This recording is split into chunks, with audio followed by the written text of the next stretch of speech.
आज 28 मार्च 2024 और आज ही के दिन होना था बायोलॉजी का पेपर, जो कि हो चुका है। और पेपर मेरे हाथ में है। एग्रीकल्चर बायोलॉजी का सॉल्यूशन करने जा रहे हैं। एमसीक्यूज और फिल इन द ब्लैंक्स, छोटे क्वेश्चंस देख पाएंगे अपने, बड़े क्वेश्चन में दिक्कत नहीं आएगी आपको। तो स्टार्ट करते हैं एमसीक्यूज से। पहला एमसीक्यूज डाल रखा है। पहला एमसीक्यू है, भारत दलहन अनुसंधान संस्थान स्थित है। Indian pulses research institute is located at, तो इसमें आंसर होगा कानपुर। सेकंड है, कोलिमो वायरस है वो किससे रिलेट करता है, तो आंसर होगा कॉलीफ्लावर मोजेक वायरस, फूल गोभी मोजेक वायरस।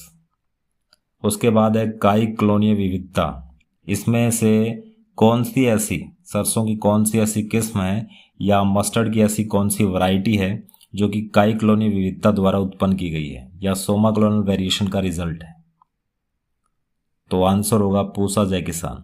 फोर्थ है, कातरा का गण कौन सा है। अपने को रेड हेरी कैटरपिलर का ऑर्डर बताना है, तो कातरा का जो गण है, ऑर्डर है, वो है लेपिडोप्टेरा, क्योंकि इसकी जो अडल्ट स्टेज है उसमें बटरफ्लाई की तरह दिखने वाला मोथ बनता है, तो आंसर होगा लेपिडोप्टेरा। सरसों के मोयला कीट की मैदानी क्षेत्रों में जीवन चक्र की अवस्थाएं पाई जाती हैं। In plains the life cycle stages of mustard aphid are, इसमें शिशु प्रौढ़ आएगा, ए आएगा, निम्फ अडल्ट। फिर है सिक्स्थ है, सर्वांगी विष का उदाहरण है। सिस्टेमिक पॉइजन का एग्जाम्पल कौन सा है, डाइमिथोइड। फिर आता है, फसलों में नाशी कीटों के शत्रु हैं। An enemies of crop pest is are, crow, domestic bird, myna, all of above, तो इसमें आएगा उपयुक्त सभी, ऑल ऑफ अबव।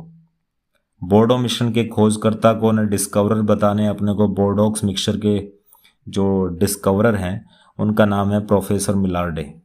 नाइन्थ है, परपोषी में रोगजनक का स्थापित होना कहलाता है। Establishment of parasitic relationship with the host is called, यह आएगा संक्रमण, इन्फेक्शन। जो के आवर्त रोग में अधिकांशतः जो काला चूर्ण है पौधे के किस भाग में बनता है। Mostly in which part of the plant black powder is produced is covered smut disease of barley, तो इसमें आंसर आएगा इन ईयर्स, बालियों में। कपास का कोणीय पत्ती धब्बा रोग, एंगुलर लीफ स्पॉट डिजीज है, वो कॉटन में किसकी वजह से हो रहा है, तो अपने कहेंगे जीवाणु है, बैक्टीरिया है, ज़ेंथोमोनास। अगला है, हेमक्रिको निमेटोड्स प्रजाति का सूत्रकृमि है। Nematode belongs to hemicriconemoides species is, ring nematode आएगा, ए आएगा, रिंग सूत्रकृमि। फिर है, गेहूं की मोलिया रोग प्रतिरोधी किस्म है। Molya disease resistant variety of wheat is Rajkiran SD 2052, Raj 1487, all of above, तो आंसर होगा उपयुक्त सभी, ऑल ऑफ अबव। घोंगे के सिर पर स्पर्शक कितने होते हैं, snails have tentacles on their head, 2 pairs आएंगे इसमें। केंचुए में पेशनी का कार्य क्या है, गिजार्ड का फंक्शन क्या है अर्थफॉर्म में, तो अपने कहेंगे भोजन को पीसना, ग्राइंडिंग ऑफ फूड। मच्छरों के नियंत्रण हेतु उपयुक्त मछली है gambusia, suitable fish for mosquito control is gambusia. अब आते हैं फिल इन द ब्लैंक्स में। फर्स्ट है, शुद्ध वंशक्रम सिद्धांत, थ्योरी ऑफ प्योर लाइन किसने दिया, जोहानसन। अगला है, management of a wild species by human is called domestication या ग्राम्यन। अगला, बीटी कपास को डैश जैसे ही खाता हुआ मर जाता है, as soon as dash eat the BT cotton it dies, तो आंसर होगा पिंक बॉल वर्म, गुलाबी सुंडी। गुलाबी सुंडी जैसे ही बीटी कपास को खाता है वैसे मर जाता है। ब्रोम मोजेक वायरस का जो जीनोम है उसमें कितने खंड होते हैं, कितने सेगमेंट्स होते हैं, तो आंसर होगा 3। अगला, कीटों का शरीर सिर डैश एवं उदर में विभक्त होता है। The body of insect is divided into head, thorax and abdomen, thorax आएगा, वक्ष आएगा इसमें। एल्यूमिनियम फॉस्फोइड का प्रयोग खेतों में डैश के बिलों को उपचारित करने में बहुत प्रभावी है, आंसर होगा इसमें चूहों के बिल। The use of aluminium phosphide is very effective in treating dash hole in the fields, तो डैश में आएगा यहाँ पे चूहा, माइस, रैट। आलू की पछेती अंगमारी late blight of potato is known by the name of famine, कौन सा फेमाइन, आयरिश फेमाइन, आयरिश दुर्भिक्ष।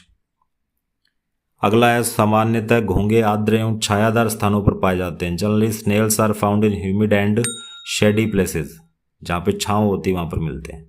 अगला, केंचुए के उत्सर्जन तंत्र को नेफ्रेडियल तंत्र भी कहते हैं। मछली के तेल में कौन सा विटामिन ज़्यादा मिलता है, तो अपने बोलेंगे विटामिन ए है। अब आते हैं अति लघुत्रात्मक प्रश्न में, वेरी शॉर्ट आंसर टाइप है। इसमें पहला क्वेश्चन है, पादप पुनर्स्थापन की एक उपलब्धि लिखनी है, अचीवमेंट लिखना है प्लांट इंट्रोडक्शन का। तो इसमें आप लिख सकते हैं कि अपने को गेहूं की एक नई वैरायटी मिल गई, जैसे कि रिडले है या फिर लर्मा रोजो है। आवर्ती जनक किसे कहते हैं? रिकरेंट पेरेंट कौन होता है? जब अपने बैक क्रॉस करवाते हैं तो जिस पेरेंट प्लांट के साथ बार बार क्रॉस करवाया जाता है अपने प्लांट का, उस पेरेंट प्लांट को कहते हैं रिकरेंट पेरेंट। अगला है, ट्रांसजेनिक प्लांट किसे कहते हैं? ऐसा प्लांट जिसमें बाहर से कोई जीन, डिजायर्ड जीन, वांछित जीन डाला गया हो, उसे ट्रांसजेनिक पादप कहते हैं, जैसे कि बीटी कोटा। कीटों के शरीर में प्रवेश करने के आधार पर कीटनाशियों को कितने रूपों में वर्गीकृत किया गया है? In how many groups pesticides are classified on the basis of their entry into the insects body? तो अपने कहीं 3 क्लासेस बना दी गई हैं, 3 ग्रुप्स बना दिए गए हैं। पहला आता है आपका संस्पर्श विष, दूसरा आता है जठर विष और तीसरा आता है आपका धूमक। पहला आता है आपका कॉन्टैक्ट पॉइजन, दूसरा गैस्ट्रिक पॉइजन और तीसरा आता है फ्यूमिजेंट।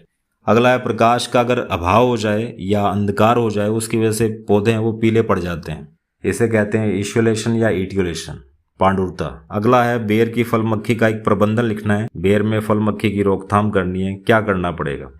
एक पूछा गया है, आप लिख सकते हैं कि जो डिस्टॉर्टेड फ्रूट्स होते हैं, जो खराब हो चुके फ्रूट हैं, इन्फेक्टेड फ्रूट्स हैं, उनको अपने ज़मीन में गहरा गाड़ देंगे, या फिर अपने लिख सकते हैं मिथाइल डाइमेटोन का यूज़ कर सकते हैं, स्प्रे कर सकते हैं। अगला है, जो खारा जल होता है, सॉल्ट वाटर, सॉल्टी वाटर है, उसमें पाए जाने वाले एक सूत्रकृमि, एक निमेटोड का नाम लिखना है। तो कीटोस्टोमा लिख सकते हैं, क्रोमोडोरा लिख सकते हैं। लास्ट है, टिड्डे के जीवन चक्र की कोई एक अवस्था का नाम लिखना है। Right the name of any one stage of life cycle of grass hopper. यहाँ पर आप लिख सकते हैं अडल्ट, वयस्क या अर्भक लिख सकते हैं, जिसको शिशु बोल सकते हैं, अपने निम्फ बोल सकते हैं। एग स्टेज भी आती है, अंडे वाली, तो इनमें से कोई एक स्टेज का नाम लिख सकते हैं। तो ये आपका क्वेश्चन पेपर था। आगे जो क्वेश्चन डाल रखे हैं वो डिस्क्रिप्टिव टाइप के हैं और आप कर सकते हैं, इसमें कोई दिक्कत आने वाली है नहीं। उम्मीद करता हूँ आपका पेपर अच्छा गया होगा। आप अपने आंसर्स मिलान कर सकते हैं, कितने सही हुए कितने गलत हुए। कुछ गलत हो गए तो भी कोई बुरी बात नहीं है, पेपर है, एग्ज़ाम है, एग्ज़ाम आते रहते हैं।